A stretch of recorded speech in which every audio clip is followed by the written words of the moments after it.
This podcast is powered by the pros at Paschal Air Plumbing and Electric. Arkansas owned, Arkansas operated. GoPaschal.com.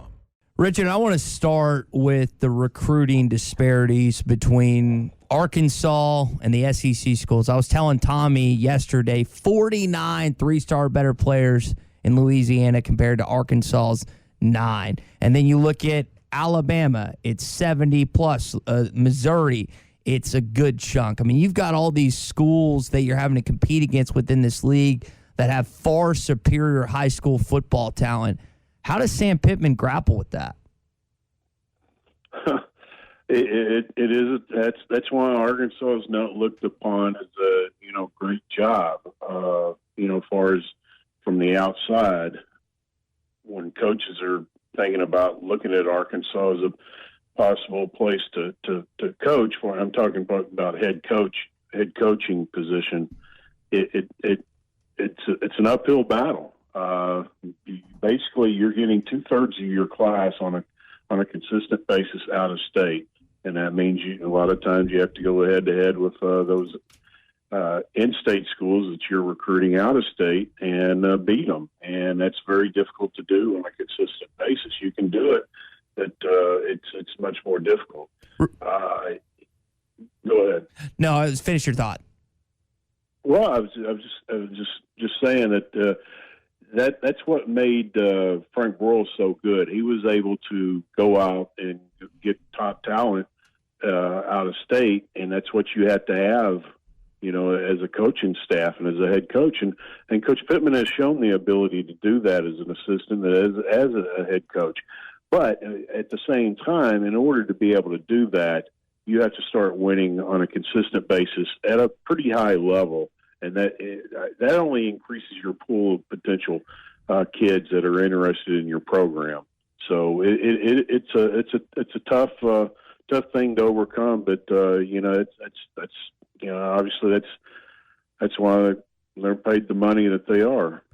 Richard, it sure seems like when Coach Pittman was talking about this on the teleconference yesterday that he's kind of changing his philosophy on the transfer portal a little bit. He's going to use it more than maybe he initially thought when he became head coach. The more I hear from that, and then the more I see these rankings, I'm like, you got to do it. Do you get that sense when you've heard him talk specifically about recruiting in the last couple months?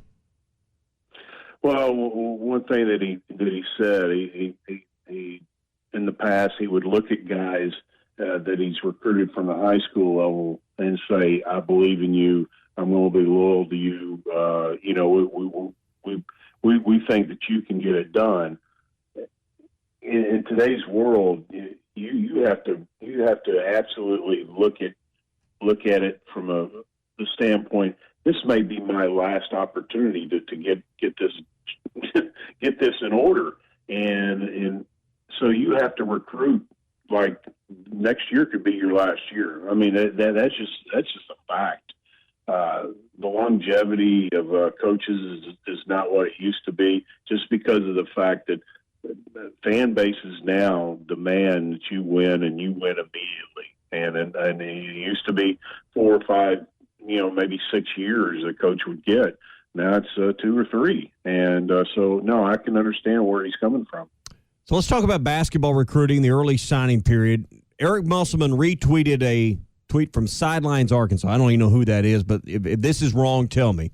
But 5-star Bayfall is the 3rd highest ranked Arkansas signee in the star era, according to this tweet. Eric Musselman has now recruited 3 of the top 5 recruits, 5 of the top 10 recruits, and 6 of the top 15 recruits in Arkansas history. Assuming all that's right, Richard, and you correct me if I'm not, just what I'm reading here, is Eric Musselman the best recruiter that's been on campus in the modern era at Arkansas? It'd be hard to argue that he's not. I've never seen anything like it, and I've told people, on a consistent basis, he and the staff, they're just like a machine. They're like 2 in the last. Before he got to campus in the last 10 years, Arkansas signed 2 5-stars ESPN 5 stars, B.J. Young and Bobby Portis.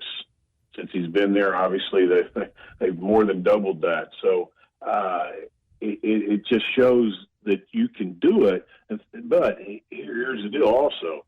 He's had success on the court, 2 back-to-back Elite Eights. That's what happens when you're successful, that you attract more people. And then also the NBA angle is obvious. That is a huge deal for kids. They all want to go to the NBA, and he's shown in a very short time, that the track record translates to getting guys to the league. The first one and done at the University of Arkansas. I mean, in just a short period of time since he's been here. So the results just speak for themselves. Tell us about Bayfall. He's going to be in Fort Smith playing this weekend at the Big Show. It's a one-day showcase event at Fort Smith Northside. His team plays Link Prep. I believe it's 8 p.m. is the scheduled start. Tell us about him and why, maybe for the second half of the football game, you're in the River Valley area, you should maybe go watch that and maybe catch the football game on the phone or something. A lot of people ask me, you hear, how would you compare him to, maybe a pass Razorback? I would compare him to Daniel Gafford, but he's probably a little bit more advanced offensively. He's not there yet, but he's a little bit more offensive minded than, say, Gafford. But defensively, they're very similar, and the way they run and get up and down the court, athleticism, everything that not very good motor. He's got the length, obviously, and he's only been in the States since 2019, and obviously he's gotten good coaching since then. But then you take him to Arkansas, and with the Arkansas staff and Coach Muss, the sky's the limit. I mean, he's an NBA guy. There's no doubt about it, as far as just his physical talent. But his development is still, a ways away as far as, his offensive game and just his game period, because there's going to be a lot of things that Coach Muss and them teach him that maybe he doesn't know now. But and plus he's got just a great attitude. He's very refreshing, or he's just, very appreciative of his opportunities. And that's what you see with a lot of those kids from Africa when they come over from over there to the United States. I mean, we're so blessed over here as a nation, and they embrace just the opportunities. People quickly identified Nick Smith as a future lottery pick. That's how they described him. Would you put that same tag on this player? How would people relate that in terms of? I'm just trying to give the audience a little better idea of how he would maybe compare to Nick Smith, not as a player, but as how coveted he might be for his talents. Yeah, I mean, I think that's a possibility, definitely, just because of his athleticism, his ability to change the game defensively. And like I said, I think he's a little bit more advanced than Daniel Gafford offensively. And the physical talent's there. So how much does he develop as a freshman remains to be seen. That would dictate whether he's able to, be a one and done himself. We're talking with Richard Davenport, Arkansas Democrat-Gazette, Whole Hog Sports. So you've got 2 current signees in this upcoming class, Richard. Who else is Arkansas pursuing in 2023? Well, you got Justin Bennett, who's a defensive lineman who recently visited Arkansas. That's committed to West Virginia, out of Georgia. He's going to visit Texas in December, and then make a decision. That's one guy. They've offered a couple of junior college guys, but I haven't really heard anything just recently that makes me think that that's still a possibility. I'm not saying it's not, but and then they've offered a 23 cornerback, but he didn't include Arkansas in his top list. But that's obviously a position along with defensive line that they're going to be looking at in the portal for sure. One of the things that Eric Musselman does postseason is evaluate his players. He said, hey, they have the sit-downs. They say, hey, this is what we think you can improve on. This is how many minutes you can maybe expect next year with the guys coming in. Do you see Sam Pittman doing that and taking a collective look at his roster and sitting down with these guys, kind of setting them up for what they could expect, and maybe some more guys move on, hit the portal based on those discussions? Yeah, that happens every year, and you'll see it this year. After the Missouri game, they'll sit down with kids and be brutally honest with them. And some guys will just move on, and some guys are probably obviously even thinking about moving on now, and they're already decided.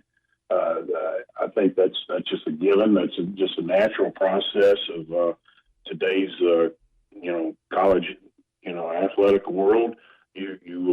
You sit down with guys and maybe even if they're wanting to stay, you may even suggest that you probably need to look elsewhere if you want to have an opportunity to play, and then obviously you fill those spots with the portal, and I think it's with the 25 limit not being 25 limit anymore, we can go above that with guys, the amount of guys leaving.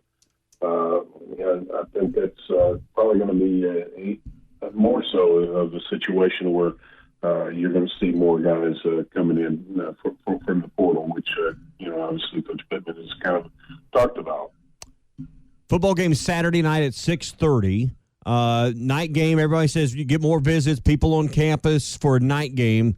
Are we seeing that this week for the Arkansas-Ole Miss game? Who do you expect to be there for official visits or even unofficial visits this weekend for a 6:30 start? You had around 60, which is very, very impressive for the LSU game. That's 11 a.m. kickoff. You had about around 60. I'd probably say about 55 or so. I expect 60 or more, or around that, for the Ole Miss game, just because of obviously the kickoff and two very notable kids that are going to be coming again. This is very, very, very, very noteworthy. Michael Hawkins, 4-star quarterback from Allen, Texas, along with his teammate, 25 tight end Devon Mitchell. Both of them visited last weekend. They're going to visit again this weekend. That I confirmed that with Devon last night, and Devon is the number one tight end in the country in his class, and then Michael is a major target at the quarterback position. Both of those guys, that will be their fourth visit to Arkansas since the summer. That is, I think that's a very promising sign. Football is back, and BetOnline remains your number one source for all your football betting needs this season. You'll find the latest odds, matchup info, player news, and game trends. And as your continued source for all sports wagering info, BetOnline features live betting, free contests, live scores, and giveaways all season long. Always the fastest and easiest way to bet on all your favorite sports and events like MLB, MMA, tennis, boxing, and even golf. Head to betonline.ag to join and receive your 100% welcome bonus with your first deposit. Make sure to use the promo code BELIEVE to receive your rewards. That's BLEAV. Bet online, where the game starts.